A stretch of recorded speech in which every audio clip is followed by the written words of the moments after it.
নজর রাখবো পুরুলিয়ার দিকে। পুরুলিয়াতে নাগারে ট্রেন দুর্ভোগ, গতকালের পর আজও দেরিতে একাধিক ট্রেন।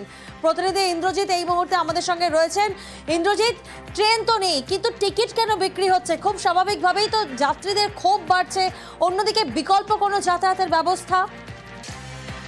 দেখো প্রিয়াঙ্কা, বিকল্প যাতায়াতের ব্যবস্থা ভরসা এখন রাজ্যের সরকারি বাস, এবং এই বাস পরিষেবাই মানুষ এখন বিশ্বাস করছে। তার কারণ রেল পরিষেবা গত কয়েকদিন ধরে যেভাবে মানুষ হয়রানি হচ্ছে, একেবারেই টিকিট কেটেও যেতে পারছে না, 8 থেকে 18 ঘন্টা লেট, এবং একাধিক ট্রেন বাতিল হচ্ছে, সেই ইনফরমেশন দিচ্ছে না রেল দপ্তর। ফলে যাত্রীদের মধ্যে চরম সমস্যায় পড়তে হচ্ছে, স্টেশন থেকে ফিরে আসতে হচ্ছে, আবার সরকারি বাস ধরে তারা গন্তব্যে পৌঁছাচ্ছে। যেমন আজকে পুরুলিয়া সরকারি বাস স্ট্যান্ডে দেখলাম এসবিএসটিসি, সেখানে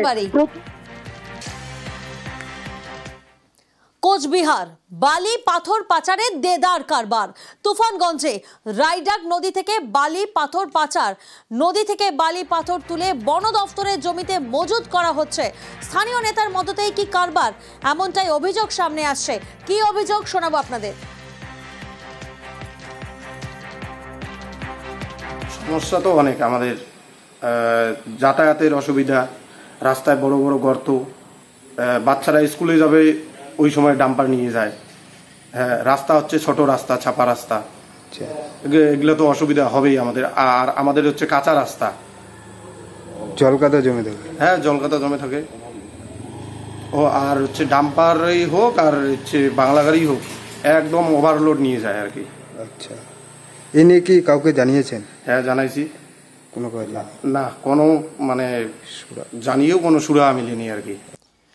প্রতিনিধি শুভঙ্কর এই মুহূর্তে আমাদের সঙ্গে রয়েছেন। শুভঙ্কর, বন দফতরের সংরক্ষিত জমিতে এভাবে বালি পাথর মজুদ, বন দফতরের বক্তব্য কি? দেখো, তোমাকে জানিয়ে রাখি, রায়ডাক নদী থেকে এইভাবে অবৈধভাবে বালি তুলে সংরক্ষিত বনাঞ্চল, সেই বনাঞ্চলের মধ্যে বালি সংরক্ষণ করে রাখার অভিযোগ উঠেছে স্থানীয় শাসক দলের নেতাদের বিরুদ্ধে, এবং গোটা বিষয়টি ইতিমধ্যেই সরব হয়েছে স্থানীয় বাসিন্দারা। কিভাবে ওই নেতা সেখানে বালি রাখলেন, অবৈধভাবে মজুত করলেন, তা নিয়ে প্রশ্ন তুলেছে। যদিও বন দপ্তর জানিয়েছে যে গোটা বিষয়টি ইতিমধ্যেই তারা তাদের নজরে এসেছে এবং একেবারেই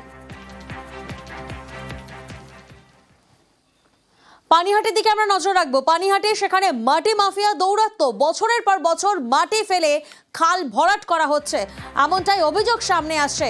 প্রতিনিধি সুবীর এই মুহূর্তে আমাদের সঙ্গে রয়েছেন। সুবীর, কাদের মদতে এভাবে মাটি মাফিয়া দৌরাত্ম্য চলছে?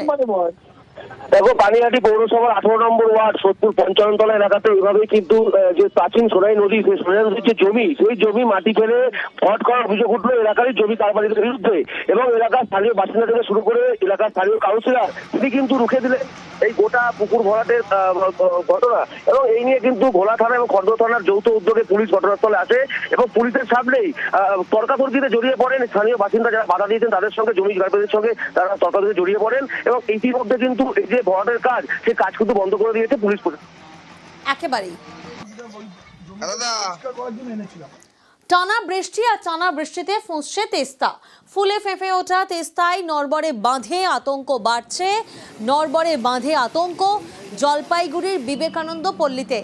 বালি মাফিয়া দৌরাত্ম্যের জেরেই বাঁধের ক্ষতি। প্রতিনিধি শান্তনু এই মুহূর্তে আমাদের সঙ্গে রয়েছেন। শান্তনু, প্রশাসনের তরফ থেকে কি কোনো উদ্যোগ? দেখো, ইতিমধ্যে কিন্তু বিষয়টি নজরে এসেছে সেচ দপ্তরে, কারণ স্থানীয় পঞ্চায়েত সদস্য নিজেও উদ্বিগ্ন। তিনি খবর দিয়েছেন প্রশাসনের আধিকারিকদের, সেই মারফত কিন্তু খবর পৌঁছেছে সেচ দপ্তরের কাছে। কারণ এই মুহূর্তে অত্যন্ত গুরুত্বপূর্ণ এই বাঁধটি যদি কোনোভাবে ক্ষতিগ্রস্ত হয়, তাহলে কিন্তু জলপাইগুড়ির যে বিবেকানন্দ পল্লী গ্রাম শুধু নয়, আশপাশে জলপাইগুড়ি শহরও প্লাবিত হওয়ার একটা আশঙ্কা থেকেই যায়। সেই জন্য সেচ দপ্তর কিন্তু তড়িঘড়ি পদক্ষেপের কথা জানিয়েছেন। তারা জানিয়েছেন যে বর্ষা, অর্থাৎ 1 তারিখে আমাদের হিসাব মতন বর্ষা ঢুকতে পারে, এরকম একটা সম্ভাবনা তৈরি হয়েছে।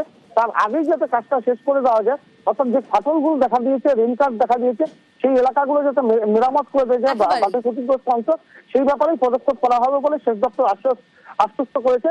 এবং গ্রামবাসীরাও চাইছেন দ্রুত এটা মেরামতি হোক।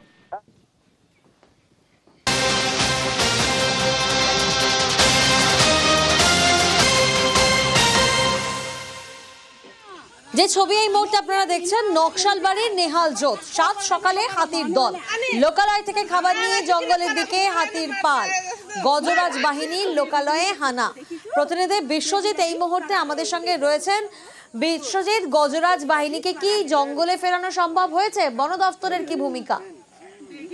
দেখো, রসদের সন্ধানে এই দল সন্ধ্যায় কিন্তু এই পানিঘাটা সংলগ্ন কলাবাড়ি জঙ্গল থেকে বেরিয়ে পড়ে একেবারে নেহাল জোতের উদ্দেশ্যে। সীমান্ত ঘেঁষা এই এলাকা, মূলত লোকালয়ের বসবাস, এবং সেখানেই কিন্তু এই জঙ্গলের পালের মধ্যে জঙ্গল রয়েছে, সেখানেই কিন্তু রসদ সংগ্রহ করে। তবে সাত সকালেই দেখা যায় যে এই 9টি হাতির দল তারা কিন্তু একেবারে জঙ্গলের পথে হাঁটছে। তবে এখন পর্যন্ত বন দপ্তর সূত্রে খবর জঙ্গলে প্রবেশ করেনি এই হাতির দলটি।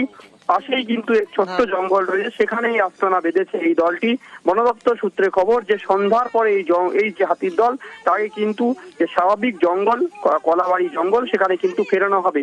বন দপ্তরের সূত্রে আমরা যেটা জানতে পারছি যে এলাকায় প্রায় 80টির উপরে হাতি রয়েছে এবং বিভিন্ন জায়গায় তারা কিন্তু যদি ক্ষতি করে তার দিকে লক্ষ্য রাখা হচ্ছে। অপর দিকে যাতে হাতিরা কোথাও যাতায়াত করে সেদিকেও কিন্তু নজরদারি রাখার জন্য সিসিটিভি লাগিয়ে সমস্ত কিছু নজরদারি করছে কিন্তু পানিঘাটা। ধন্যবাদ বিশ্বজিৎ।